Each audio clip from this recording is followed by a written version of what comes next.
అందరికీ నమస్కారం. గీతమ్మ కథల ప్రపంచానికి స్వాగతం. నేను గీతవాణి. ఇప్పుడు మనం రవీంద్రనాథ్ ఠాగూర్ పడవ మునకను ఆస్వాదిస్తున్నాం. 4వ భాగంలోకి ప్రవేశించాం. కథ మీకు నచ్చినట్లయితే తప్పకుండా లైక్ చేయండి, షేర్ చేయండి మరియు సబ్స్క్రైబ్ చేసుకోండి. మీ అభిప్రాయాలను తెలపండి. ఇప్పుడు కథలోకి. రమేష్, కమల ఎక్కిన స్టీమరు సవ్యంగా గోలుండాను వదిలింది. మొదటి లేక 2వ తరగతి ప్రయాణికులు ఇంకెవరూ లేరు. రమేష్ తమ సామాన్లన్నీ పొందిగ్గా అమర్చాడు. కమల ఆ ఉదయం కొద్దిగా పాలు తాగింది. క్యాబిన్ తలుపు తెరుచుకుని నిమిషానికి మారిపోతున్న నదీ తల దృశ్యాన్ని చూస్తూ కూర్చుంది. ఎక్కడికి వెళ్తున్నామో తెలుసా కమల? ఇంటికి, అంది కమల. నీకు ఇష్టం లేదుగా, అందుకని మానేశాం. నా కోసం మీ అభిప్రాయం మార్చుకున్నారా? అవును, నీకోసమే. అలా ఎందుకు చేశారు? నేనేదో ఊరికే అలా అన్నాను. మీకు కోపం వచ్చింది. నాకేం కోపం రాలేదు. నాకు ఇంటికి వెళ్ళాలని లేదు, అందుకని. అయితే ఎక్కడికి వెళ్తున్నావు ఇప్పుడు? అడిగింది ఆతృతగా కమల. పడమర దేశానికి వెళ్తున్నాం. కమల ఈ మాటలు వింటూ ఉంది. ఎల్లప్పుడూ ఇంటి దగ్గర పడి ఉండే వాళ్ళకి పడమర దేశం అంటే ఏం తెలుస్తుంది? పవిత్రమైన గుళ్ళు, గోపురాలు, హాయి అయిన గాలి, కొత్త ప్రదేశాలు, కొత్త దృశ్యాలు, పూర్వకాలపు రాజుల సార్వభౌముల తాలూకు వైభవాలు, అత్యద్భుతమైన దేవాలయాలు, జానపద కథల్లోని తావులు, వీరోచిత యుగంలోని కట్టుకథలు, ఇలాంటివన్నీ. కమల సంతోషాతిశయంతో మనం ఏ ప్రదేశాలకు వెళ్తున్నాం అని అడిగింది. ఏమో, నేను ఇంకా నిర్ణయించుకోలేదు. మోంఘీరు, పాట్నా, దినపూర్, బక్సాల్, ఖాజీపూర్, బెనారస్, ఇదిగో ఇలాంటి ఊళ్ళు చూస్తాం అన్నాడు. వీటిలో కొన్ని పేర్లు కమలకు తెలిసినవే, కొన్ని తెలియదు. ఆమె ఊహాశక్తి ఒక్కమారుగా విచ్చుకున్నట్లయింది. చప్పట్లు చరుస్తూ ఎంత తమాషాగా ఉంది అంది. తమాషా అంతా తర్వాత, ముందు మన ఆహార విషయం చూసుకోవాలి. పడవాళ్ళు పెట్టే భోజనం నీకు సరిపడదనుకుంటా అన్నాడు రమేష్. హరి హరి అని చెవులు మూసుకుంది కమల. అయితే ఏం చేద్దామంటావు? వంట చేస్తాను. నీకు వంట చేతనవునా? కమల విరగబడి నవ్వింది. నన్ను గురించి ఏమనుకుంటున్నారే? వంట చేతనవునా అంటారా? నన్నేం పసిపాప అనుకుంటున్నారా? మా మామ ఇంట్లో వంట పనంతా నాదేగా. రమేష్ క్షమించమన్నట్లుగా మాట్లాడాడు. అలా అడిగి ఉండాల్సింది కాదు. సరే, అయితే మన ఏర్పాట్లు చేసుకుందాం అంటూ అతను వెళ్ళి ఓ ఇనుప పొయ్యి తీసుకొచ్చాడు. అంతేకాదు, కమలకు వంటలో సహాయంగా ఉండేందుకని ఉమేష్ అనే కుర్రవాడిని తీసుకొచ్చాడు. ఉమేష్ కాయస్థుల జాతికి చెందినవాడు. కాయస్థులంటే బెంగాల్లో మటుకు బ్రాహ్మల కంటే ఒక మెట్టు తక్కువ జాతి. అతనికి బెనారస్ తిరిగి వెళ్ళటానికి డబ్బు ఇవ్వటం ఒకటి, రోజుకు ఇంత వేతనం అని ఇవ్వటం ఒకటి. ఇవి ఏర్పాట్లు. కమల, అయితే మన భోజనానికి ఏమేం చేసుకుందాం? బియ్యము, చిక్కుళ్ళు తెచ్చారు. వీటితో ఏమేం చేయమంటారు? అన్నము, కూర తప్ప. ఇవాళకి దీంతోనే సరిపెట్టుకుందాం అంది కమల. కమల చెప్పిన ప్రకారం రమేష్ కొన్ని వస్తువులు సాధించి తెచ్చాడు. ఒక్క కూరతో ఏం లాభం? ఏదైనా పచ్చడి కూడా చెయ్యి అన్నాడు. పచ్చడి అంటే మాటలతో అవుతుందా? దానికి రుబ్బురోలు, పత్రం కావాలి అంది కమల. రమేష్ వాటిని తేవడానికి వెళ్ళాడు. కొంతసేపైన తర్వాత పడవాళ్ళని అడిగి ఇనుప రుబ్బురోలు, పత్రం సంపాదించాడు. కమలకు అటువంటి వానితో రుబ్బటం అలవాట్లేదు. అందుచేత ఆమె కొంతసేపు యాతన పడవలసి వచ్చింది. ముక్కలు పైకెగిరి అటు ఇటు పడిపోతున్నాయి. కమలకు నవ్వు ఆగింది కాదు. రమేష్ రుబ్బటానికి మరెవరినైనా పిలిపిస్తానన్నాడు. కమల వద్దంది. రమేష్ ఆమె యాతనకు తను కూడా నవ్వు కలిపాడు. ఈ రుబ్బడం హడావిడి అయిన తర్వాత కమల తన చీరతో దడిలాగా కట్టి వంటగది ఏర్పాటు చేసుకుంది. కలకత్తా నుంచి స్వీట్లు పెట్టుకు తెచ్చిన పెద్ద కుండ ఇప్పుడు అన్నం వండటానికి ఉపకరించింది. దీన్ని పొయ్యి మీద పెట్టి ఆమె ఉమేష్ని స్నానం చేసి రమ్మంది. స్నానం చేసి వచ్చేటప్పటికి వంట పూర్తయిపోతుందని చెప్పింది. అతను అలాగే చేశాడు. అతను వచ్చేటప్పటికి వంట కూడా పూర్తయింది. ఇక తరువాత ప్రశ్న అన్నం తినటానికి ఏ పళ్ళెం ఉపయోగించటం అనేది. రమేష్ డెక్ మీద ఉన్న మహమ్మదీయులను అడిగి వారి దగ్గర ఒక పళ్ళెం పట్టుకొస్తానన్నాడు. కమల ఈ మాటలకు నిర్ఘాంతపోయింది. ఇటువంటి పని తాను ఇదివరకు చాలాసార్లు చేశానని, హిందూ ధర్మశాస్త్రాన్ని చాలాసార్లు ఉల్లంఘించానని అతను ఆమెకు మెల్లగా సర్ది చెప్పాడు. అయినప్పటికీ ఆమె అంగీకరించలేదు. పైగా ఇలా అంది, ఇప్పుడు ఇలా చేయడానికి వీలేదు. ఇక ముందు కూడా మీరెప్పుడు ఇలా చేయకూడదు. నేను ఇటువంటి అఘాయిత్యాన్ని సమ్మతించలేను అంటూ ఆమె అన్నం కుండ మీది మూత తీసి దాన్ని శుభ్రంగా కడిగి పెట్టింది. దాన్ని అతని ముందు ఉంచి, ఇవాల్టికి ఇదే ఉపయోగించండి, వీలైనప్పుడు ఇంతకంటే మంచిది సంపాదిద్దాం అంది. రమేష్ నీళ్లు తీసుకొచ్చాడు. కొంతమేర పడవను శుభ్రం చేసుకుని భోజనానికి కూర్చున్నాడు. ధర్మశాస్త్రాలు మతశాస్త్రాలు చెప్పే విధులన్నీ ఆచరించాడు. 1-2 ముద్దలు తిన్నాడో లేదో. అబ్బా, ఎంత చక్కగా వంట చేస్తావు కమలా నువ్వు అన్నాడు. మీరేం ఎగతాళి చేయనక్కర్లేదులేండి అంది కమల కంగారు పడుతూ. నేనేం ఎగతాళి చేయటం లేదు, నువ్వే చూస్తావుగా. కుండలో ఉన్న అన్నమంతా తనకే కుమ్మరించబోవడం చూచి, ఇదేమిటి నువ్వేం తింటావు అన్నాడు. ఇంకా బోల్డంత ఉంది, మీరు ముందు తృప్తిగా భోజనం చేయండి. రమేష్ హాయిగా భోజనం చేయడం కమలకు సంతృప్తి కలిగించింది. మరి నీవెందులో భోజనం చేస్తావు అని అడిగాడు రమేష్ తన భోజనం ముగిస్తూ. ఈ పళ్ళెంలోనే అని జవాబు చెప్పింది కమల. అతని భార్యగా తాను ఈ పళ్ళాన్ని మటుకే ఉపయోగించాలి అన్న దృఢ విశ్వాసంతో. రమేష్ సంభ్రమంతో, నీవలా చేయకూడదు అన్నాడు. ఎందుకని అంది కమల ఆశ్చర్యపోతూ. ఎప్పుడూ అలా చేయకూడదు, అలాగే చెయ్యాలి. నాకు ఏం చేయాలో ఏం చేయకూడదో తెలుసులేండి.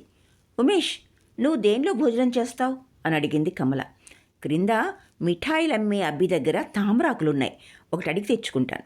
అయితే నువ్వు ఈ మూతనే ఉపయోగించేటట్లయితే ఇలా ఇవ్వు, శుభ్రంగా కడిగిస్తాను. ఎందుకు? ఊరికే ఏమీ లేని దాని గురించి గొడవ చేస్తారు అంది కమల విసుక్కుంటున్నట్లు. కొన్ని నిమిషాల అనంతరం ఆమె ఇలా అంది, మీరు తమలపాకులు తేలేదు, అందుకని మీకు నమలటానికి ఏమీ లేవు. రమేష్ క్రింద ఒక అంగడివాడు అమ్ముతూనే ఉన్నాడు, తెస్తాను అన్నాడు. వాళ్లకు కావలసినవన్నీ అమరాయి. ఈ విధంగా రమేష్ ఆలోచనలు మటుకు అతని మనసును గందరగోళం పెడుతూనే ఉన్నాయి. మేమిద్దరం భార్యాభర్తలం కాము అన్న విషయం ఆమెకు విషదమయ్యేలా చెప్పటం ఎలాగా అన్నది అతని సమస్య. బయటి వాళ్ళెవ్వరూ చెప్పనక్కర్లేకుండా, ఎవరి సహాయ సహకారాలు అవసరం లేకుండా కమల ఇంటి ఇల్లాలిగా పాత్ర ధరించడానికి సన్నద్ధమవుతూనే ఉంది. ఏమంటే వాళ్ళ మామ ఇంట్లో ఆమె జీవితమంతా వంటగదిలోనే గడిచింది. ఇంటి పనులతోనే మునిగి తేలింది. ఆమె శుభ్రత, చలాకీతనం, పనితనం ఇన్ని చూచి రమేష్ మురిసిపోతున్నాడు, ఆశ్చర్యపోతున్నాడు కూడా. ఈ భావాలతో పాటు ఎన్నో ప్రశ్నలు అతన్ని బాధ పెడుతూనే ఉన్నాయి. ముందు ముందు బాంధవ్యాలు ఎలా ఉంటాయి? ఆమెను తనతో ఉండనియటమా లేక వదిలివేయటమా? రెండూ ఒకే రకంగా బాధాకరంగానే ఉన్నాయి అతనికి. దైనందిన కార్యకలాపాలలో ఆమెతో ఎక్కడ గిరిగీసి ప్రవర్తించాలి? హేమాలిని కూడా తమతో ఉన్నట్లయితే ఈ చిక్కులన్నీ వచ్చేవి కావు. కానీ అది అసాధ్యం. ఈ అనుబంధానికి వేరే విమోచన మార్గమేమీ కనిపించలేదు. చివరికి అతను ఈ ముసుగు తొలగించుకోవటానికి నిశ్చయించుకున్నాడు. కమలకు యథార్థ విషయాలన్నీ తెలియపరచవలసిందే అనుకున్నాడు. మధ్యాహ్న సమయంలో స్టీమర్ ఇసుక తిన్నెలో కూరుకుపోయింది. దాన్ని పైకి తీసుకొచ్చి నీళ్లలో లేచేట్లు చేయటానికి చేసిన ప్రయత్నాలన్నీ వృధా అయినాయి. సాయంత్ర సమయానికి కూడా స్టీమర్ అక్కడే కూరుకుపోయింది. ఈ ఇసుక తిన్నె నుంచి నదీ తీరం వరకు అడుగు జాడలు అగుపిస్తూ ఉన్నాయి. సాయంత్రం పూట నీళ్ల కడవలు నింపుకుపోవటానికి వచ్చిన ఆడపిల్లలు నదీ తీరాన్ని నిలబడి ఈ పడవ వంక ఆశ్చర్యంగా చూడనారంభించారు. కొందరు మేలి ముసుగుల్లోంచే చూస్తున్నారు, మరికొందరు ఆ మేలి ముసుగులు పక్కకు తొలగించి ధైర్యంగా చూస్తున్నారు. నదీ తీరంలో కొన్ని చెట్లు పొదలు ఉన్నాయి. అవి తమ వెనుకనే విడిచి ముందుకు పోదామని ఆశించిన స్టీమర్ దురవస్థను ఎగతాళిగా చూస్తున్నాయి. సూర్యుడు అస్తమించాడు. రమేష్ డెక్ మీదనే నిలబడి పశ్చిమాద్రి వంక చూస్తున్నాడు. కమల వంటగదిగా అమర్చుకున్న భాగం నుండి యువతలకొచ్చి క్యాబిన్ తలుపు దగ్గర ఆగి రమేష్ను తన వైపు తిప్పుకోవటానికి ఒకమారు పొడి దగ్గు దగ్గింది. అతను వెనక్కు తిరగకపోవటంతో ఆమె అతని తాళం చెవులు తీసుకుని తలుపు మీద చప్పుడు చేసింది. పెద్ద చప్పుడు చేస్తే తప్ప అతను వెనక్కి తిరిగాడు కాదు. ఆమెను చూడటంతోనే దగ్గరకొచ్చి నిలబడ్డాడు. అయితే నన్ను పిలిచే మార్గం ఇదన్నమాట అన్నాడు. మరి వేరే మార్గమేమీ కనిపించలేదు. ఏ, నా తల్లిదండ్రులు నాకు రమేష్ బాబు అనే పేరెందుకు పెట్టారంటావు? అందరూ పిలవటానికేనా? నన్నెప్పుడైనా పిలవలసి వచ్చినప్పుడు ఆ పేరు ఉపయోగించవచ్చును కదా అన్నాడు రమేష్. మళ్ళీ మరొక సందిగ్ధమైన పరిస్థితి. హిందూ స్త్రీ భర్తను పేరుతో ఎలా పిలుస్తుంది? కమల చెంపలు ఎర్రగా కెంపుల్లా అయినాయి. ముఖం క్రిందకు వంచుకొని, మీరేమంటున్నారో నాకు అర్థం కావటం లేదు. చూడండి, మీ భోజనం తయారైంది. వెంటనే భోజనం చేయడం మంచిది. ఇవాళ పొద్దున కూడా మీరు సరిగ్గా భోజనం చేయలేదు అంది. నది మీదుగా వచ్చే గాలి రమేష్లో ఆకలిని కల్పిస్తోంది. అయినా ఈ విషయం ఆమెతో చెప్పలేదు. ఏమంటే ఆమె వండినదంతా తనకే బోర్లించి తినేదాకా వేధించుకు తింటుందని. ఏమైనప్పటికీ తను అడగకుండానే ఆమె భోజనానికి పిలవడం అతనికి అమితానందాన్ని కలిగించింది. ఈ ఆనందంలో ఒక పాలు ఏమిటంటే కడుపుకు కావలసిన భోజనం తేలిగ్గా దొరకడం. రెండవ పాలు ఏమిటంటే తనను గురించి మరెవరో శ్రద్ధ తీసుకోవడం, తనకు కావలసినవి మరెవరో సమకూర్చి పెట్టడం. ఈ విషయాన్ని అతను మర్చిపోలేకపోతున్నాడు. కానీ తన ఏకాంతపు ఆలోచనలన్నీ ఒక్కసారి ముసురుకు వచ్చి అతన్ని బాధ పెడుతున్నాయి. ఇందులో ఎంతో ఆహ్లాదం ఉన్నది. దీన్ని రమేష్ కాదనలేడు. ఇదంతా ఏదో పెద్ద గందరగోళంగా తయారయ్యేట్లుంది. గాఢంగా ఒక నిట్టూర్పు విడిచి నీరసంగా క్యాబిన్లోకి నడిచాడు. అతని హావభావాలు కమల గమనిస్తూనే ఉంది. ఏ, మీకు భోజనం కావాలని లేదా? మీరెంతో ఆకలిగా ఉంటారనుకున్నానే. మీకు ఇష్టం లేకుండా లోపలికి లాక్కొచ్చాను కాబోలు అంది. రమేష్ వెంటనే ముఖంలో సంతోషం కనబరిచాడు. నువ్వు కాదు, నా ఆకలే నన్ను లాక్కొచ్చింది. ఇంతకు ఏం భోజనం? నాకు అజీర్తి చేసినట్లుంది. ఏమిటో ఈ పడవ ప్రయాణం అన్నాడు. కమల విరగబడి నవ్వసాగింది. నవ్వడమైన తర్వాత, ఏమిటి, ఒక్క నిమిషమైనా ఆగలేరే? సూర్యాస్తమయం వంక చూస్తున్నప్పుడు మీకు ఆకలి అవుతున్నట్టే కనిపించలేదు. కానీ తీరా నేను పిలిచేసరికి మీకు ఎక్కడ లేని ఆకలి పుట్టుకొచ్చింది. సరే ఉండండి, ఒక్క నిమిషంలో భోజనం అమరుస్తాను. త్వరగా, నువ్వు ఆలస్యం చేస్తే నేను ఈ పక్క బట్టలనే మింగేస్తానేమో అన్నాడు రమేష్. అతని మాటలకి కమలకు మళ్ళీ నవ్వు వచ్చింది. విపరీతంగా నవ్వనారంభించింది. ఆమె నవ్వు క్యాబిన్ అంతటా ప్రతిధ్వనిస్తోంది. ఆమె లోనికి వెళ్ళటంతో రమేష్ ఆనందమంతా మళ్ళీ విచారంగా మారింది. కమల చేతిలో ఆకు కప్పిన పళ్ళెం తీసుకుని తొందరగానే తిరిగొచ్చింది. స్థలం శుద్ధి చేసి వాటిని అక్కడుంచింది. ఆమె ఆ పూట భోజనంలోకి రొట్టెలు కూరలు తయారు చేసింది. ఈ రొట్టెలు ఎక్కడ సంపాదించావు? కమలకు ఈ రహస్యం అతనికి తెలిసేట్లు చేయటం ఇష్టం లేదు. అందుకని కవ్విస్తూ, మీరే చెప్పుకోండి అంది కొంటెగా. రమేష్ ఎన్నో మార్గాలు చెప్పాడు. కమల అన్నింటికీ తల అడ్డంగా ఊపుతూ ఉంది. చివరికి రమేష్ దాదాపు విసుగ్గా, అల్లావుద్దీన్ అద్భుత దీపంలో నుంచి ఈ రొట్టెలు రాలిపడి ఉంటాయి అన్నాడు. అప్పుడు కమల, మీరిలా చిలిపిగా మాట్లాడేటట్లయితే నేను అసలు ఇవి ఎలా వచ్చాయో చెప్పను అంది. సరే, నువ్వే చెప్పు. ఈ నది మధ్య ఇసుకలో కూరుకుపోయిన పడవ మీద కూర్చొని నీవు రొట్టెలు ఎలా సంపాదించావో నేను కనిపెట్టలేనమ్మా. కానీ ఇవెంతో బాగున్నాయి సుమా అంటూ అతను ఆమెను పొగడసాగాడు. ఇంతవరకు నిజమిది. స్టీమర్ ఆగిపోయినప్పుడు కమల ఉమేష్ను పక్కనున్న పల్లెటూరికి పంపింది. రమేష్ బడి దగ్గర విడిచి వెళ్ళినప్పుడు ఇచ్చిన డబ్బులో ఇంకా కొంత ఆమె దగ్గర నిలవ ఉంది. ఆ డబ్బిచ్చి పిండి నెయ్యి తెప్పించింది ఉమేష్ ద్వారా. ఆ కుర్రవాడితో, నువ్వేం తెచ్చుకుంటావు అని అడిగింది. ఊర్లో మంచి పెరుగు దొరుకుతుంది, క్యాబిన్లో అరటిపళ్ళున్నాయి, మీరొక పిడికిడి బియ్యం పెడితే అన్నం వండుకో తింటాను అన్నాడు ఉమేష్. కమల అతని మాటలకు ఎంతో జాలిపడింది. మరైతే నీ దగ్గరేమైనా డబ్బుందా అని అడిగింది. నా దగ్గరేం లేదమ్మగారు అన్నాడు వాడు. మళ్ళీ సమస్య. కమల నేరుగా రమేష్ దగ్గరికి వెళ్ళి డబ్బు అడగడానికి బిడియపడింది. కొంచెంసేపు యోచించి, సరే ఇవాల్టికి నువ్వు వండుకో వద్దులే, నా రొట్టెలే ఇస్తాను, తొందరగా పిండి పట్టుకురా అంది. మరి పెరుగు మాట ఏమంటారు అమ్మగారు అన్నాడు ఉమేష్. చూడు ఉమేష్, మీ అయ్యగారి భోజనానికి కూర్చున్నాక బజార్ సరుకులు తేవటానికి డబ్బు కావాలని అడుగు అంది. రమేష్ భోజనం మధ్యలో ఉండగా ఉమేష్ మెల్లగా అక్కడికొచ్చాడు. తల గోక్కుంటూ కొంతసేపు కూర్చున్నాడు. రమేష్ తల పైకెత్తి చూచినప్పుడు, బజార్ సరుకులకు డబ్బు అమ్మగారు అన్నాడు.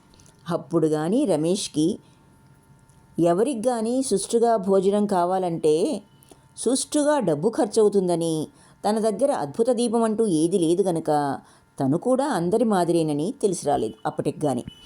ఏ నీ దగ్గరేం డబ్బు లేదా కమల? కమల యుక్తిగా తన దగ్గర ఏమీ లేదు అని చెప్పింది. భోజనం అయినాక రమేష్ ఆమెకొక డబ్బు పెట్టి అందించాడు. నీ డబ్బు ఇంకా ఇతర విలువైన వస్తువులు ప్రస్తుతానికి ఇందులో పెట్టుకో అన్నాడు. పరిస్థితులు ఎలా సమీకరణ పొందుతున్నాయో గమనిస్తూ రమేష్ మెల్లగా మళ్ళీ పడవ మీదకెళ్ళి పడమటి దిక్కు చూస్తూ నిల్చున్నాడు. ఉమేష్ అన్నం, పెరుగు, అరటిపళ్ళు అన్నీ వేసుకుని సుష్టుగా భోజనం చేస్తున్నాడు. కమల అతని పక్కనే నిల్చుని అతన్ని గురించి ప్రశ్నలు వేస్తోంది, జీవిత వివరాలు సేకరిస్తోంది. సవతి తల్లి పాలన కింద ఎవ్వరికీ అక్కర్లేని ఒక పిల్లవాడుగా ఉండి విసుగు పుట్టి ఉమేష్ కాశీకి పారిపోయి వస్తున్నాడట. అక్కడ అతని తల్లి తాలూకు బంధువులు ఉన్నారట. మీరు నన్ను మీతోనే ఉండిపోమంటే అమ్మగారు ఇంకెక్కడికి వెళ్ళను. కమల హృదయంలో మాతృత్వం ఉబికింది. ఉమేష్ తనను అమ్మగారు అని సంబోధించడం ఆమెను పులకరింపజేస్తోంది.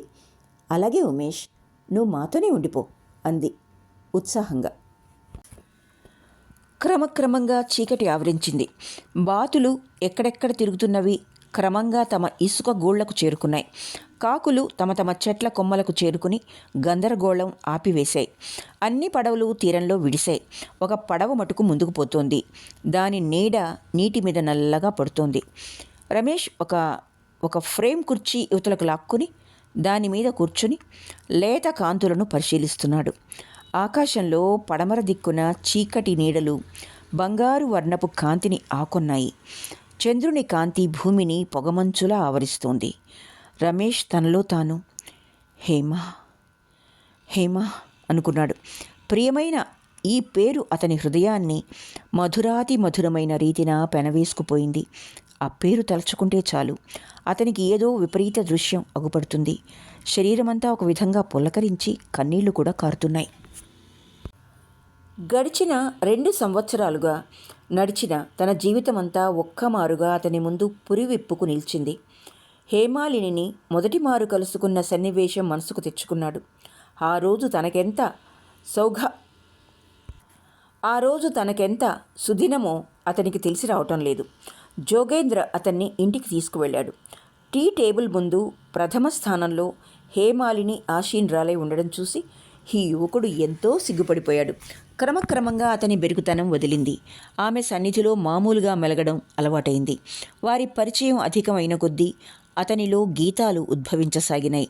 తాను చదివిన ప్రేమ కవిత్వంలోని విషయాలన్నీ అతనికి హేమాలినిలో కనిపించాయి. తాను ప్రేమిస్తూ ఉన్నందుకు తనలో తాను గర్వపడుతూ ఉండేవాడు. పరీక్షల కోసం ప్రేమ పద్యాలు కంఠస్థం చేస్తూ ఉండే తన తోటి విద్యార్థులను చూచి జాలిపడుతూ ఉండేవాడు. ప్రేమ అతని పట్ల యథార్థ అనుభవ దృశ్యం అయింది. అతను ఇలా ఆలోచిస్తూ ఉండగా ఆ రోజుల్లో తాను కేవలం ప్రేమ భవనం బహిద్వారాల వద్దనే నిలబడి ఉన్నట్లు తోచింది. కమల అకస్మాత్తుగా రంగస్థలంలో ప్రవేశించి తన ఉనికిని ఉక్కిరిబిక్కిరి చేసి అయోమయంలో ముంచినప్పుడు ఆ సుడిగుండంలో పడి కొట్టుకులాడి హేమాలిని పట్ల అతని ప్రేమ నిజమైన ఒక ఆకారాన్ని దాల్చింది. అప్పుడది సజీవమైన పదార్థంలా తయారైంది.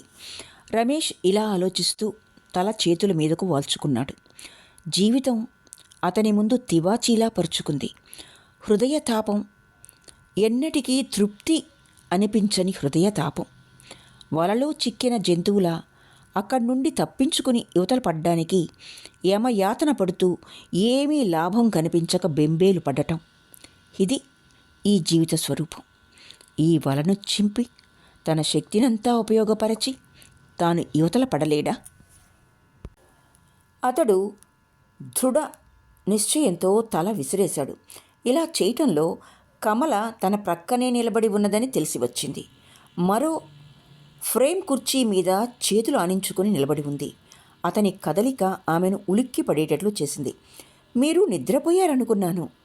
నా గొడవతో మీకు మెలకువ వచ్చింది అంది. ఇలా అని వెనక్కి తిరిగింది వెళ్ళిపోవడానికని. కానీ అతను ఆమెను పిలిచాడు.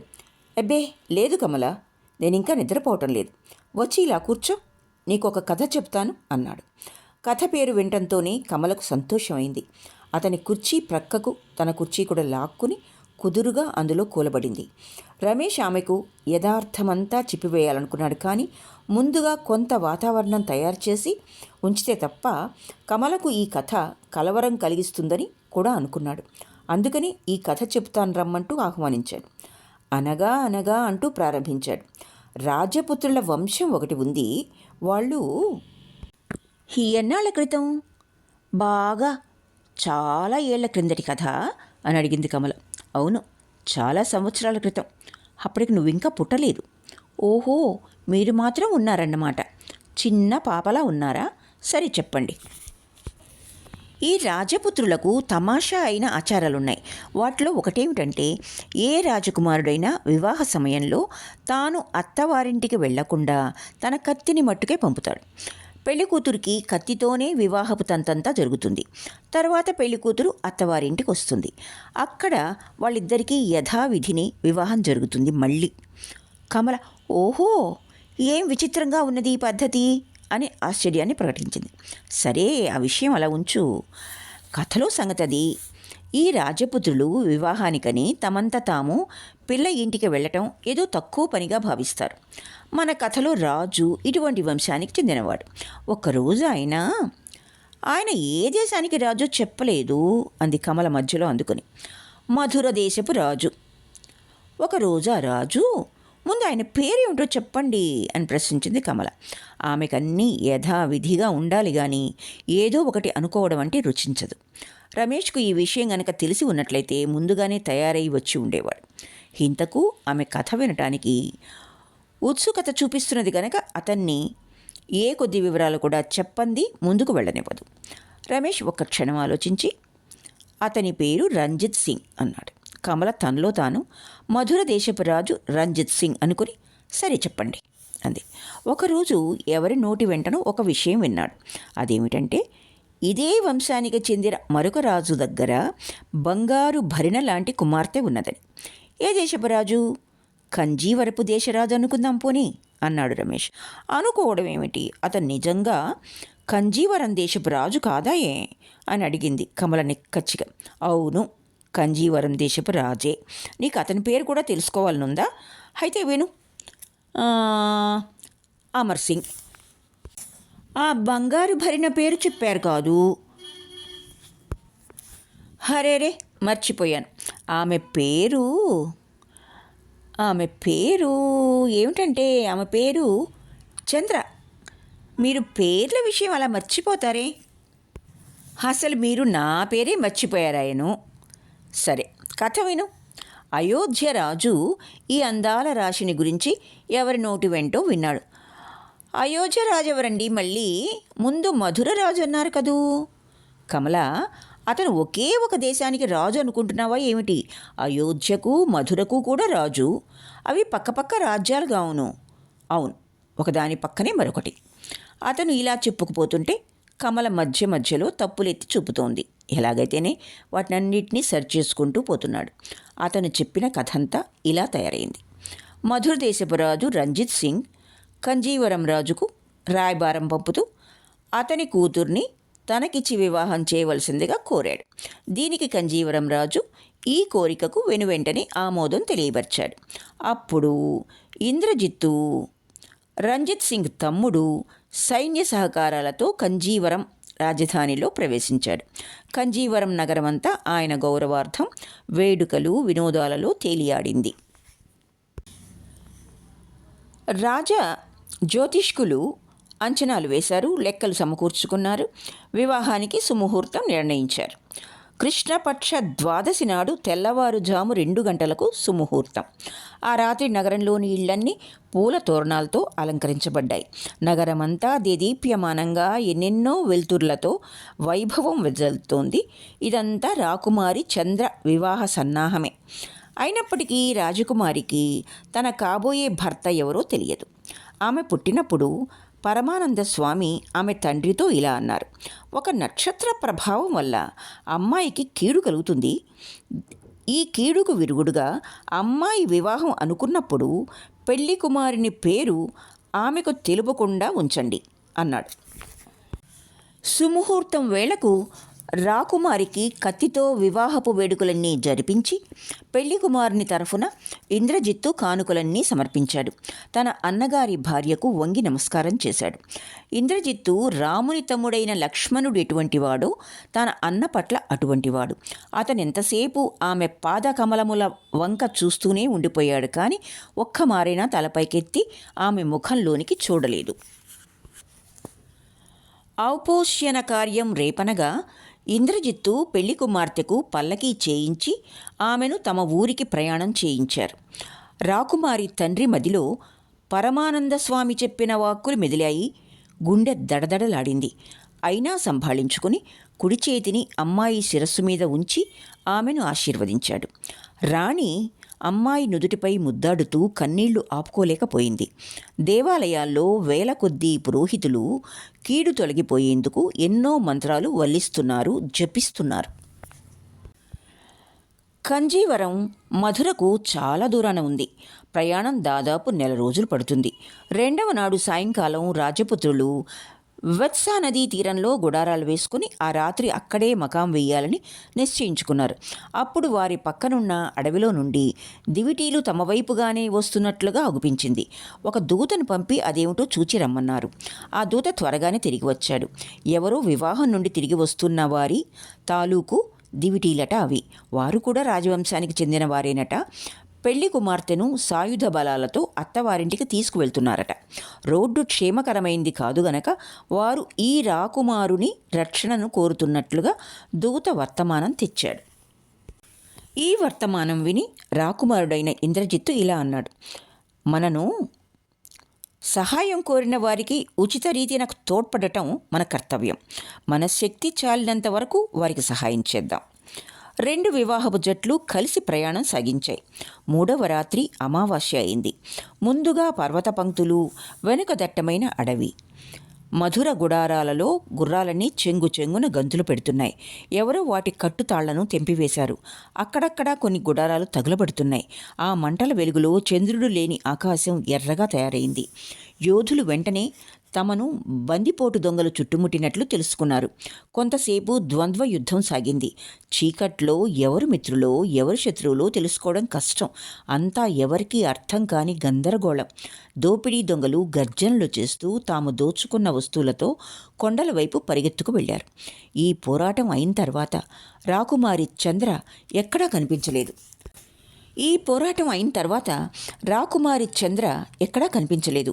ఆమె ఈ భయంకర వాతావరణంలో ఏమీ తెలుసుకోలేక కొంత దూరం పరిగెత్తి పారిపోతున్న కొందరిని చూచి తనవారునుకుని వారితో కలిసిపోయింది. నిజానికి ఆ పారిపోతున్న వారు 2వ వివాహపు జట్టుకు చెందినవాళ్ళు. వాళ్ళు కాపాడుతూ ఉన్న రాకుమారిని దోపిడీ వాళ్ళు ఎత్తుకు వెళ్లారు. ఈ గందరగోళంలో ఈమె తమ పెళ్లి కుమార్తె అయిన రాకుమారి అనుకుని పిక్కబలం కొద్దీ తమ రాజ్యం వైపు పరుగులు తీశారు. వాళ్ళు కర్ణాటక ప్రాంతంలో చిన్న తెగకు చెందినవాళ్ళు. రాకుమారి ఆ రాజును కలుసుకుంది. అతని పేరు చేతన్ సింగ్. మరో పెళ్లి కుమార్తెను వివాహం చేసుకున్నవాడు. చేతన్ సింగ్ తల్లి రాకుమారికి స్వాగతం చెప్పి కోటలోకి తీసుకువెళ్ళింది. నగరంలోని వారంతా రాకుమారిని చూచి ఇంత అందగత్తెను మేమెన్నడూ చూడలేదు అనుకున్నారు.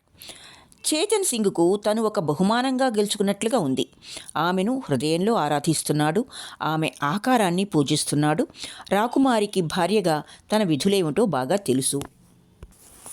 ఆమె చేతన్ సింగ్నే తన నిజమైన భర్త అనుకుని తన జీవితమంతా అతని సేవకే వినియోగించటానికి నిశ్చయించుకుంది. కానీ కొన్ని రోజులకే ఈ ముసుగు తొలగిపోయింది, తెర విడిపోయింది. వారి మాటల వల్ల చేతన్ సింగ్ తాను భార్యగా తెచ్చుకున్నది రాకుమారి చంద్రయ్యని తెలుసుకున్నాడు. తర్వాత ఏమైంది అని అడిగింది కమల. ఆమె ఊపిరి కూడా బిగబట్టి కథను శ్రద్ధగా వింటూ ఉంది. నాకంతవరకే తెలుసు, అంతకు మించి ఒక్క అక్షరం మొక్క కూడా ఎక్కువ తెలియదు. నీ మట్టుకు నువ్వే ఆలోచించాలి. ఈ తర్వాత ఏం జరిగి ఉంటుందో చెప్పు అన్నాడు రమేష్. ఇది న్యాయం కాదు, మిగతా కథ కూడా మీరే చెప్పాలి. నిజం కమల, నేను యథార్థం చెప్తున్నాను. ఇంతవరకు ఈ కథలోని మొదటి భాగం మట్టుకే ఒక పుస్తకంగా అచ్చయింది. అది చదివే ఈ కథ నీకు చెప్పాను. రెండవ భాగంలో కథ ఎలా ఉంటుందో నాకేమాత్రం తెలియదు. సరే పోనివ్వండి, మీరెప్పుడింతే అంది కమల విసుగుతో. నన్ను కోప్పడి ఏం లాభం? ఆ రచయితను కోప్పడు, పోతే నిన్ను ఒకటే ప్రశ్న వేయాలి. చేతన్ సింగ్ చంద్రను ఏం చేయాలంటావు? కమల చాలాసేపు నది వంక చూస్తూ ఆలోచిస్తూ ఉంది. ఏమో, నాకేం తెలియటం లేదు, నాకేం తోచటం లేదు అంది కమల ఆఖరుకు. రమేష్ ఒక్క నిమిషం ఆగాడు. తర్వాత ఇలా అన్నాడు. చేతన్ సింగ్ చంద్రతో యథార్థం చెప్పాలంటావా? ఏం తమాషాగా అడుగుతారు? అతను చెప్పకపోతే అదంతా గందరగోళంగా తయారవుదా? మరి ఎంతో గొడవ కూడా అవుతుంది. అందుచేత యథార్థం చెప్పివేయడమే మంచి పని అనుకున్నాడు రమేష్ తనలో తాను. తర్వాత కొద్దిసేపు ఆగి, అయితే కమల మరి అన్నాడు. మరి ఏమిటి? నేను చేతన్ సింగ్, నువ్వు చంద్ర అయితే? నాతో అలాంటి విషయాలు చెప్పకండి, నాకు బాగుండవు అంది కమల. బాగుండకపోవచ్చు, కానీ నేను చెప్పి తీరాలి. అలా అయితే అప్పుడు నేను చేయవలసింది ఏమిటి, నీవు చేయవలసింది ఏమిటి, అది చెప్పు. కమల ఈ ప్రశ్నకు జవాబు చెప్పలేదు. చెప్పకపోగా హఠాత్తుగా కుర్చీలో నుంచి లేచి అక్కడి నుండి లోపలికి వెళ్ళింది. క్యాబిన్ తలుపు దగ్గర ఒంటరిగా ఉమేష్ కూర్చుని ఉన్నాడు. ఉమేష్, ఎప్పుడైనా దయ్యాలను చూచావా అని అడిగింది. చూచానమ్మగారు అన్నాడు వాడు. అది ఎట్లాంటి దెయ్యం, నాకు వివరంగా చెప్పు అంటూ ఆమె పేము బల్ల అక్కడికి లాక్కుని ఉమేష్ ప్రక్కన ఆసీనురాలైంది. రమేష్ తనలో తాను తర్కించుకొని కమలను మళ్ళీ పిలవకూడదనుకున్నాడు. ఏమంటే ఆమె ఇప్పటికే బాగా గాయపడింది. కొత్త చంద్రుడు వెదురు పొదల మాటుగా దాక్కున్నాడు. డెక్ మీద దీపాలు ఆర్పివేశారు. పడవ్వాళ్ళు క్రింద భోజనానికి నిద్రకి ఆయత్తమవుతున్నారు. క్యాబిన్లో మరెవ్వరూ ప్రయాణికులు లేరు. 3వ తరగతి ప్రయాణికులు నదీ తీరాన విడిసి తమ తమ భోజన సదుపాయాలు చూసుకుంటున్నారు. పొదల మాటుగా అక్కడక్కడా ఊర్లోని దీపాలు అగుపిస్తున్నాయి. గాలి విసురుగా వీస్తుండటాన పడవ అప్పుడప్పుడు కదులుతున్నట్లు అగుపిస్తోంది. ఇటువంటి ప్రత్యేక వాతావరణంలో ఈ ఆకాశం కింద ఆరుబయట కూర్చొని రమేష్ సాలెగూడు వంటి ఈ చిక్కటి సమస్యను విడదీయటానికి ఎంతగానో ప్రయత్నిస్తున్నాడు. తేట తెల్లంగా తెలుస్తున్నదేమిటంటే తాను కమలనో హేమాలినినో ఇద్దరిలో ఒకరిని పోగొట్టుకోవాలి. తన జీవితం ఏదో రాజీ మార్గాన ఇద్దరినీ తన వద్దనే ఉంచుకునే పద్ధతి సాధ్యపడదు. ఏది విధాయకమో ఇంకా స్పష్టంగా తెలియటం లేదు. హేమాలినికి తను తప్ప వేరే మార్గాలు లేకపోలేదు. ఆమె తేలిగ్గానే తనను మనసులో నుండి తుడిచివేసుకుని మరొక పురుషుడితో చేయి కలపగలదు. కానీ దిక్కుముక్కు లేని కమల పరిస్థితి అలా కాదు. ఆమెకు ఈ ప్రపంచంలో నా అన్నవారు ఎవరూ లేరు. కానీ రమేష్లోని స్వార్థం బయటకొచ్చింది. అతను హేమాలిని తనను మర్చిపోతుందని, ఆమెకు వేరే మార్గాలు ఉన్నాయని, ఆమె పూర్తిగా తననే నమ్ముకొని లేదని అనుకుని తృప్తి పడలేకపోయినాడు. ఈ ఆలోచన ఆమె కోసం అతను పడే తపనను ఇతోధికం చేసింది. ఆమె తన ముందు అలా గాలిలో తేలియాడుతున్నట్లు అనిపించింది. చేయి చాపితే చాలు తనకు లభ్యమవుతుందన్న దూరంలోనే తిరుగాడుతున్నట్లుగా అనిపించింది.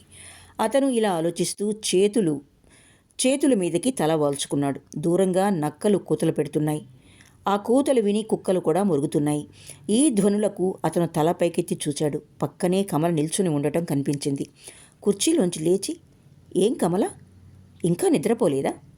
చాలా రాత్రి అయింది కదూ అన్నాడు. మీరు మటుకు నిద్రపోరాయే? ఇదిగో ఇప్పుడే లేస్తున్నాను. నేను క్యాబిన్ యువతల పక్క వేసుకున్నానుగా, నా కోసం నువ్వు వేచి ఉండనక్కర్లేదు. కమల ఇంకేమీ మాట్లాడకుండా తాను పడుకోవటానికి నిర్దేశించబడిన క్యాబిన్ వైపు నడిచింది. తాను ఇంతవరకు దయ్యపు కథలు వింటున్నానని, అందుకనే తనకు ఒంటరిగా పడుకోవడం అంటే భయంగా ఉన్నదని రమేష్కు చెప్పటం చేతనైంది కాదు ఆమెకు. ఆమె వాలకం చూస్తే రమేష్కే ఎంతో జాలి వేసింది. మరేం భయపడకు కమల, నా నా క్యాబిన్ కూడా నీ ప్రక్కనేగా, మధ్య తలుపు తీసి ఉంచుతానులే, హాయిగా నిద్రపో అన్నాడు. కమల తల ఊపుతూ భయపడ్డానికేముంది అంది. రమేష్ తన క్యాబిన్లో దీపం ఆర్పేసి నిద్రపోవటానికి ప్రయత్నించాడు. తనలో తాను ఇలా అనుకున్నాడు, నేను కమలను వదల్లేను, అందుచేత హేమాలినినే వదులుకుంటాను. ఇదే నా తుది నిశ్చయం. ఇంకా ఈ విషయంలో ఆలోచించవలసిందేమీ లేదు. కానీ అతని ఆలోచనలు మటుకు హేమాలినిని వదులుకున్నందువల్ల తనకు రాగల కష్ట నష్టాలను గురించే అంచనాలు వేస్తున్నాయి. ఈ ఆలోచనలు భరించరానివైనాయి. క్యాబిన్ వదిలి పైకి నడిచాడు. ఈ చీకటి రాత్రి అనంతమైన ఆకాశం అతనికి తన సిగ్గు, హృదయభారపు సర్వకాల సర్వావస్థలను నింపగలవిగా తోచలేదు. ఆకాశంలో మినుకుమినుకుమనే నక్షత్రాలు పరలోకానికి చెందినవి. రమేష్ హేమాలినిల విషాద ప్రణయగాథ వాటి స్థాయిని ఎన్నటికీ చేరుకోలేదు. ఈ జీవితాలు ఇంతటితో ఇక్కడ అనంతమైపోవచ్చును గాని ఈ ప్రకృతి వాతావరణం మటుకు ఎన్నాళ్ళైనా తనకేమీ సంబంధం లేదన్నట్లు ఇలాగే ఉంటుంది. తన జీవితం ఉన్నంతవరకు తనకు ఈ బాధలన్నీ తప్పవు. కమల ఇంకా చీకటి ఉండగానే మేల్కొంది. ఒకసారి చుట్టూ చూచి ఒంటరిగా ఉన్నట్లు గమనించింది. ఆమెకు తాను ఎక్కడ ఉన్నది తెలుసుకోవటానికి 1-2 నిమిషాలు పట్టింది. పక్క మీద నుంచి లేచి తలుపు తెరుచుకుని బయటకు చూచింది. కదలిక లేని నదీ జలం పైన పలచని మంచు పొర ఆవరించింది. అంధకారానికి బూడిద రంగు తొడుగు ఏర్పడింది. తూర్పు వైపు ఆకాశంలో చెట్ల కొమ్మల చాటు నుండి ప్రభాత కాంతి చిహ్నాలు అగుపిస్తున్నాయి. ఆమె అలా చూస్తూ ఉండగానే చేపల కోసం పడవలు నదిలో కదలాడుతున్నాయి. కమల హృదయంలో ఏదో చెప్పరాని బాధ. దీనికి మూలం ఏమిటో ఆమెకు తెలియదు. ఈ ఉదయం ఇంత మందకొడిగా ఉన్నదెందుచేత? తన హృదయంలో నుంచి వస్తున్న నిట్టూర్పులు నోట మాట రాకుండా చేసి కళ్ళలో నీళ్లు కూడా తెప్పించబోతున్నాయి. వీటికి కారణం ఏమిటి? తన దుర్భర పరిస్థితిని గురించి ఎందుకలా ఆలోచనలు కలుగుతున్నాయి? 24 గంటల క్రితం తన భర్త అనాథలనే ఉద్దేశంతోనే ఉంది ఆమె. ఆమెకు తన వారిని చెప్పుకోగల బంధువులు కానీ సన్నిహితులు కానీ లేరు.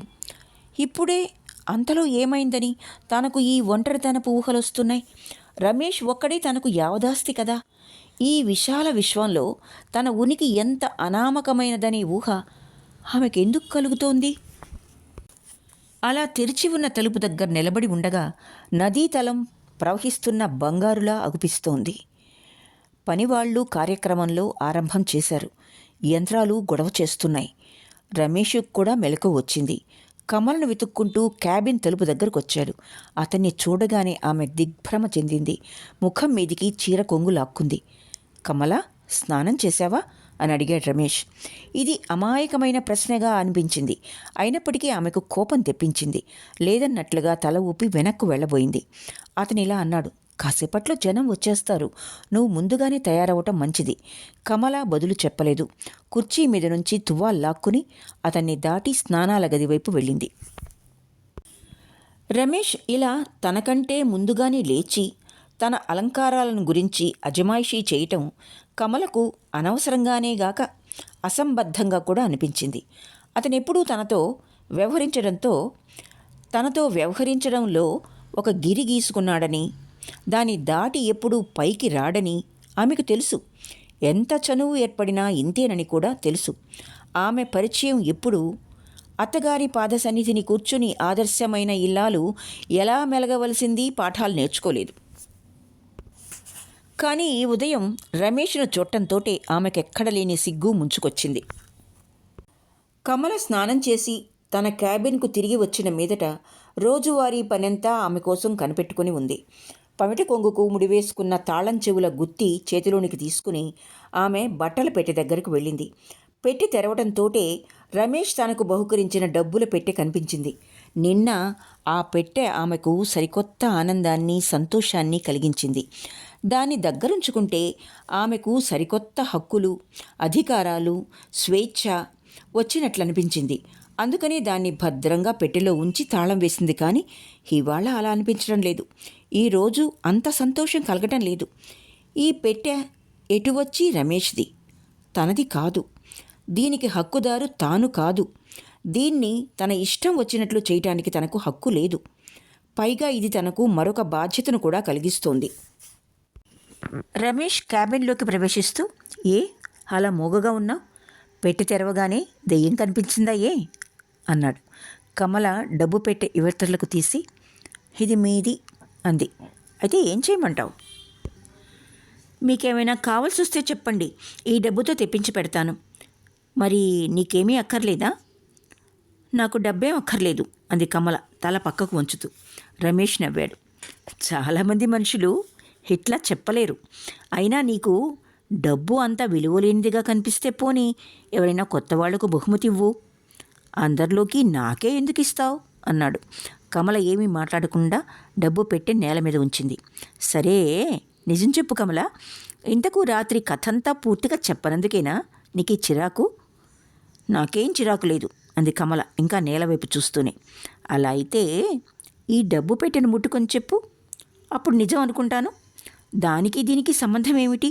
ఇది మీ ఆస్తి, దీన్ని మీరే ఉంచుకోవాలి. కానీ అది నాది కూడా కాదు.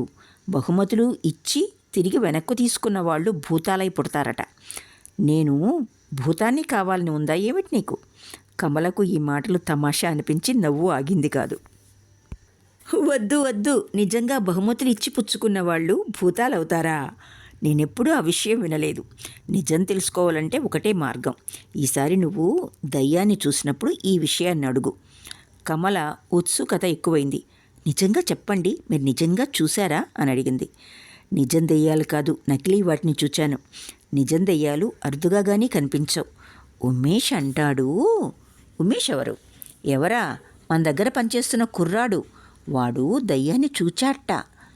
చూస్తే చూచుండొచ్చు.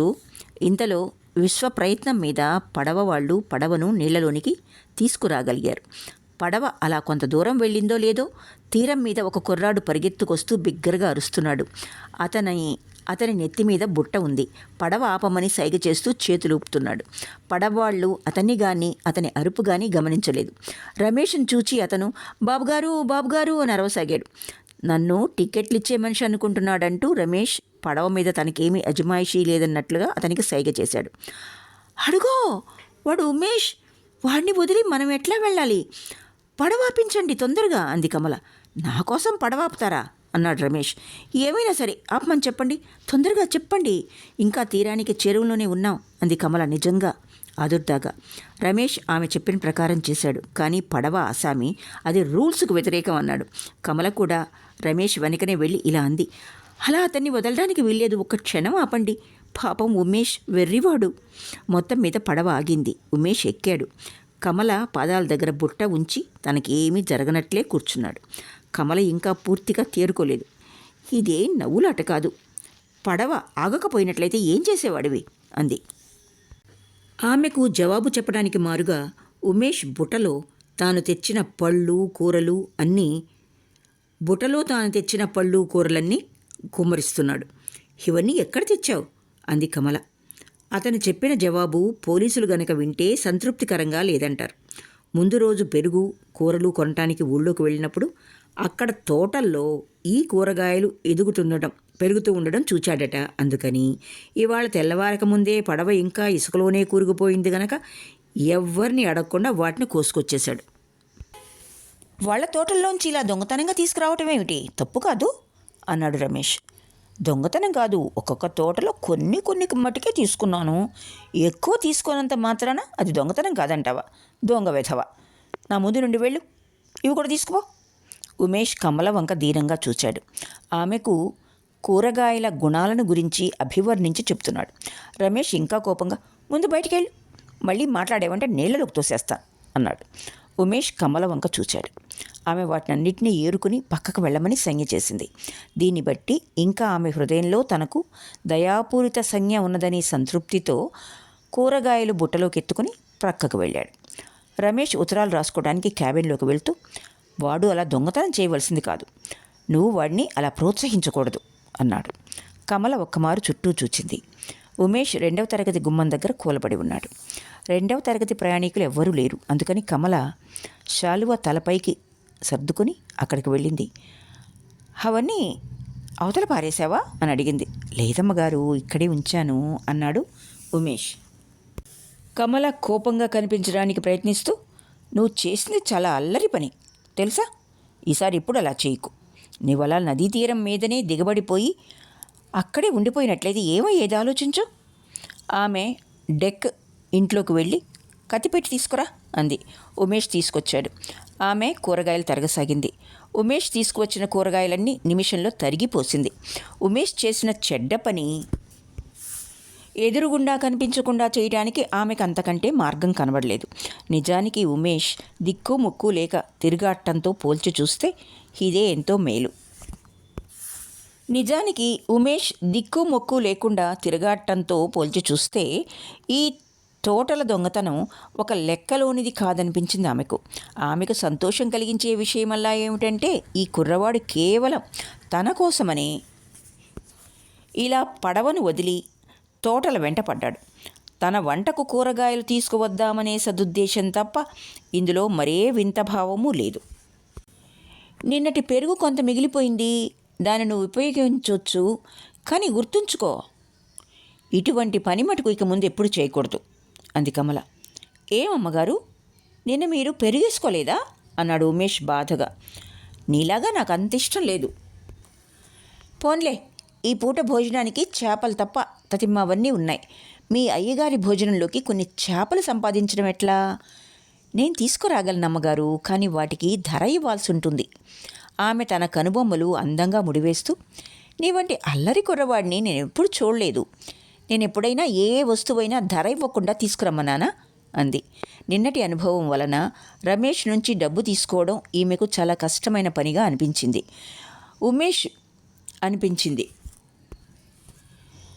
రమేష్ బుర్రకు ఈ అభిప్రాయం వల్ల మరికొన్ని కారణాల వల్ల అతనికి యజమాని అంటే మనసులో కొంత అయిష్టం ఏర్పడింది. కమల తను ఒక పరిధిలో ఉన్నట్లు, రమేష్కు ఇక్కడ చోటు లేనట్లు తోచింది అతనికి. కూరగాయల విషయం తేలికైందే గాని చేపల సంగతి అలా కాదు. అలా అంత తేలిగ్గా దొరకవు. ఈ ప్రపంచంలో చేపలు, పెరుగు ఇలాంటివి డబ్బు వెచ్చిస్తే గాని దొరకవు. ఈ విషయం తలుచుకుంటే కమల ఆరాధకుడికి ఈ ప్రపంచం మీద కోపం కూడా వచ్చింది. అమ్మగారు, అయ్యగారి దగ్గర నుంచి 5 అణాలు తెచ్చిచ్చారంటే పెద్ద చేప పట్టుకొస్తానన్నాడు. అదేం లాభం లేదు. నువ్వు స్టీమర్ వదిలిపోవటానికి ఎంత మాత్రం వీల్లేదు. ఈసారి వాళ్ళు చచ్చి గీపెట్టినా పడవ ఆపరు అంది కమల. పడవ దిగి వెళ్ళక్కర్లేదమ్మగారు. పడవ వాళ్ళే ఇవాళ ఉదయం వలపన్ని కొన్ని చేపలు పట్టుకున్నారు. వాటిలో ఒకటి మనకు అమ్ముతారేమో కనుక్కుంటాను అంతే అన్నాడు ఉమేష్. కమల వెంటనే ₹1 తీసుకొచ్చి అతనికిచ్చింది. ఇదో రూపాయి మార్చి చేప ధరిచ్చి చిల్లర తిరిగి తీసుకురా అంది. ఉమేష్ అలాగే చేపను తీసుకొచ్చాడు కానీ చిల్లర మటుకు తేలేదు. అమ్మగారు, రూపాయికి నయా పైసా కూడా తక్కువ తీసుకోం అన్నారు అని చెప్పాడు. కమల ఇది అక్షరాలా నిజం కాదని గ్రహించింది. నవ్వుతూ ఇలా అంది, ఈసారి పడవాగినప్పుడు మనం కొన్ని రూపాయల చిల్లర తీసుకుందాం వాళ్ళ దగ్గర. ఉమేష్ కూడా గంభీరంగా, అలాగే అమ్మగారు. ఒక్కమారు రూపాయి కాసు వాళ్లకు చూపించామంటే దాంట్లో చిల్లరంటూ వెనక్కి తీసుకోవడం పెద్ద పని అన్నాడు. తరువాత కమల చేపను మెచ్చుకుంటూ కొద్దిసేపు గడిపింది. మొత్తం మీద ఆ రోజు భోజనం చక్కగా హుందాగా అమరింది. రమేష్ సుష్టుగా భోజనం చేసి పడక్కుర్చీలో మేనువాల్చి అన్నం జీర్ణం చేసుకుంటున్నాడు. ఇప్పుడు ఉమేష్ వంతు.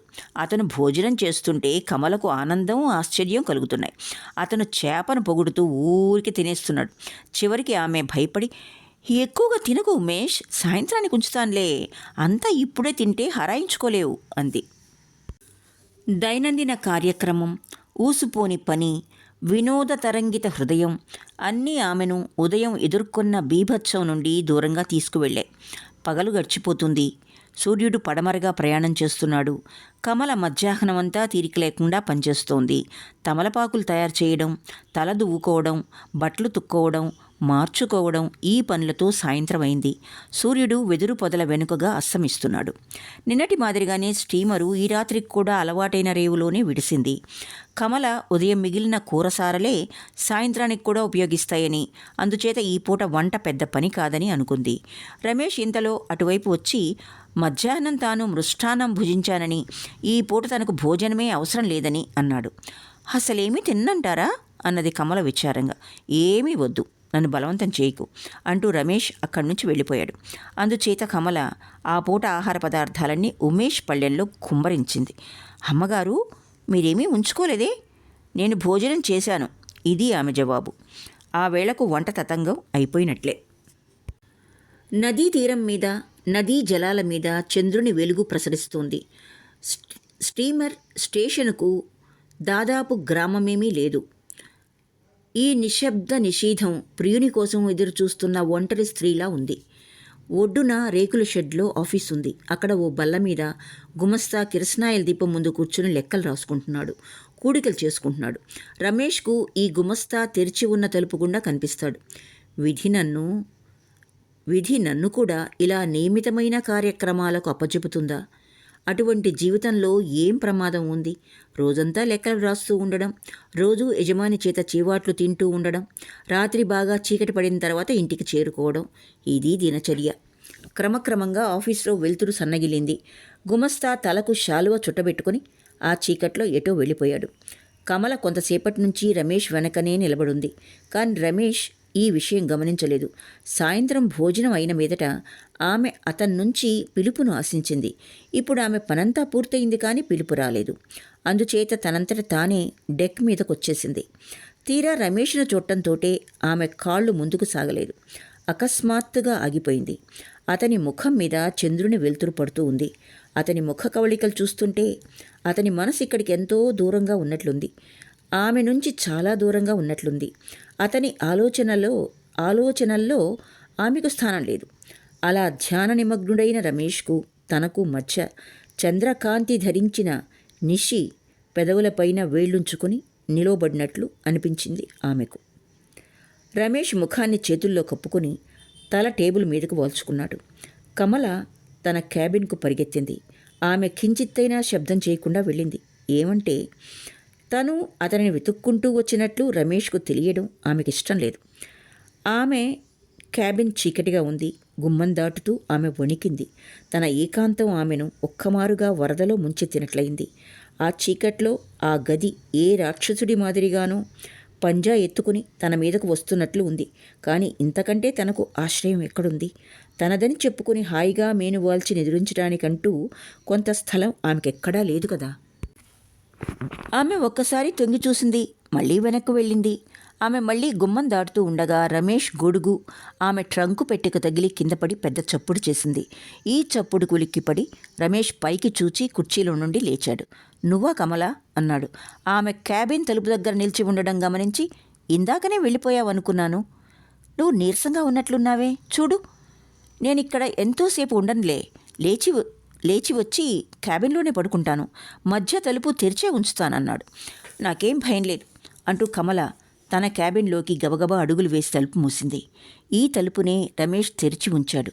తాను ఒంటరిగా ఉన్నదన్న విషయం ఆమెకు స్ఫురణ ఉన్నది. తోటి మానవుని స్నేహం, సన్నిహితత్వం ఆమెకు దూరంగా పోయినాయి. ఆమె అంతఃకరణమంతా తిరుగుబాటు చేసినట్లయింది. తనకు రక్షకుడంటూ ఎవరూ లేకపోయినా, తనంత తాను స్వతంత్రురాలు కాకపోయినా ఈ జీవితం దుస్సహం అవుతుంది. కాలం గడిచిపోతూ ఉంది. రమేష్ పక్క క్యాబిన్లో నిద్రపోతున్నాడు. కమల అలా మందకొడిగా పడుకోలేకపోయింది. ఆమె వెంటనే లేచింది. బయటకు వెళ్ళి నదీ తీరం వంక చూస్తూ నిలబడింది. ఎక్కడా జీవరాశుల అలికిడి గానీ చప్పుడు గానీ లేదు. చంద్రుడు అస్తమించబోతున్నాడు. పంట పొలాల నడుమ ఉన్న కాలిబాటలు ఇప్పుడు కానరావటం లేదు. కానీ కమల ఎంతో శ్రమించి చూస్తోంది. ఈ బాటల వెంట ఎందరో స్త్రీలు నీళ్ల కడవలు మోసుకుని వెళ్ళి ఉంటారు. అందరూ తమ ఇళ్లకు వెళ్ళి ఉంటారనుకుంది. ఇల్లు, ఈ ఆలోచనతో ఆమె హృదయం ఎగిరి గంతు వేసింది. తనకు కూడా ఎక్కడైనా చిన్న ఇల్లు ఉంటే, కానీ ఎక్కడా? నది ఒడ్డు అంతు కనపడకుండా చాలా విశాలంగా పరుచుకుని ఉంది. పైన ఆకాశం కూడా అలాగే పరుచుకుని ఉంది. ఇంత విశాలంగా ఉన్న భూమి, ఆకాశం కూడా ఆమెకు ఎందుకు పనికి రాకుండా పోయినాయి. మానవ అణువుకు ఈ విశాల విశ్వం ఎంతమాత్రం చాలదు. ఏమంటే ఆమెకు కావలసిందల్లా చిన్న ఇల్లు. కమల తన ప్రక్కన ఎవరో నిల్చున్నట్లు గమనించి ఉలిక్కిపడింది. నేనే అమ్మగారు అన్నాడు ఉమేష్. కమల మాట్లాడలేదు. చాలా రాత్రి అయింది, ఇంకా నిద్రపోలేదే అని అడిగాడు. చివరికి ఆమె కళ్ళల్లో అశ్రువులు చేరినాయి. వాటిని ఆమె ఆపుకోలేకపోయింది. అవి ధారాపాతంగా వర్షిస్తున్నాయి. కమల తన ముఖం ఉమేష్కు కనబడకుండా పక్కకు తిరిగింది. నీటితో బరువెక్కిన మేఘం గాలి రూపంలో ఉండే తన సహపథికుడి కోసం వెతుకుతుంది. అప్పుడది తన భారాన్ని ఆపుకోలేదు. కమల పరిస్థితి కూడా ఇప్పుడు అలాగే ఉంది. ఇల్లు వాకిల్ లేని ఈ పేద పిల్లవాడి నుండి ఈ సానుభూతి వచనం వచ్చేసరికి ఆమె తన హృదయంలో దాగి ఉన్న శోక భారాన్ని ఆపుకోలేకపోయింది. ఆమె మాట్లాడాలని కూడా ప్రయత్నించింది కానీ నిట్టూర్పులు ఆ ప్రయత్నాన్ని వమ్ము చేస్తున్నాయి. ఈ దుర్భర పరిస్థితిలో ఉమేష్ ఆమెను ఓదార్చడానికి మార్గం వెతకసాగాడు. చాలాసేపు నిశ్శబ్దంగా ఉన్నాక అతను ఇలా అన్నాడు. మీరు మధ్యాహ్నం ఇచ్చిన రూపాయిలో ఇంకా 7 అణాలు మిగిలి ఉన్నాయి. కమల అశ్రువులు ఆగిపోయినాయి. ఆమె నవ్వుతూ అతని వంక ఆప్యాయంగా చూచి, డబ్బు ప్రస్తుతానికి నీ దగ్గరుంచు, చాలాసేపు అయింది, వెళ్ళి పడుకో అంది. ఈసారి కమల అలసిన కన్నులు దిండు మీద తల ఉంచగానే నిద్రతో మూతపడినాయి. ఉదయం చాలాసేపటి వరకు ఆమె నిద్రపోతూనే ఉంది. ఇక్కడితో రవీంద్రుని పడవ మునక 4వ భాగం పూర్తి అయింది. కథ కొనసాగుతుంది. ఆలకించినందుకు ధన్యవాదాలు.